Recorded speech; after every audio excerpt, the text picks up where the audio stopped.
altceva, Evelyn, și astăzi ne jucăm Roblox.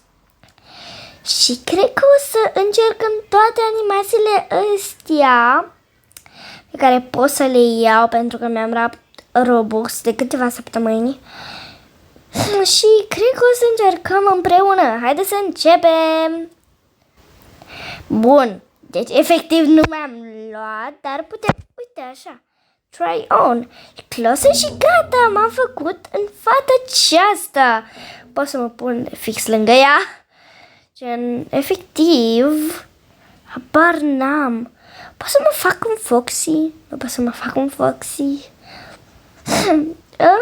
Wow, și asta arată foarte bine, jur. Cred că o să mai iau și aceasta. Wow, este foarte frumoasă. Mie îmi place foarte mult. Și cred că... wow, ce frumos este.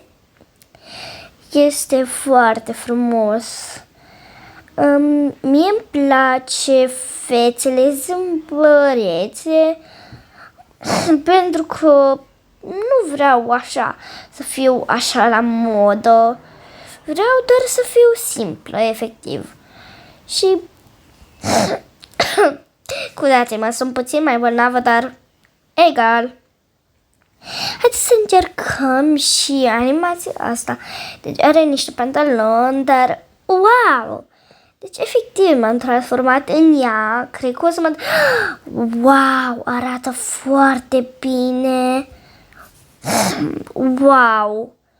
Deci efectiv foarte frumos. Jur. Acum o să încercăm și asta mai sexy. Stai puțin. Ok. Cred că o să încerc asta.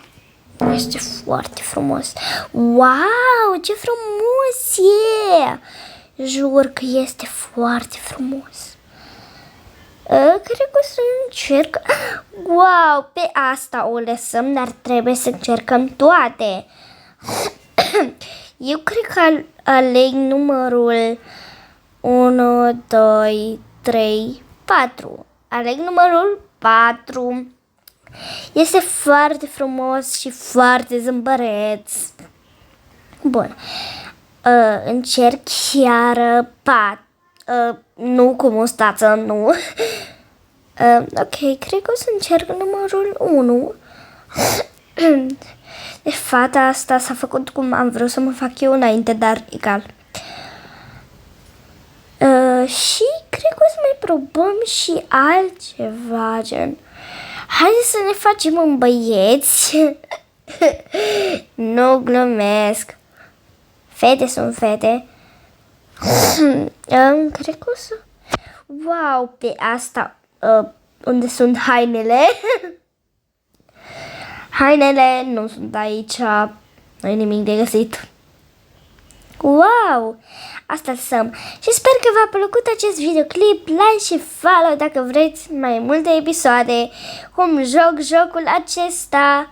Pa, pupicei!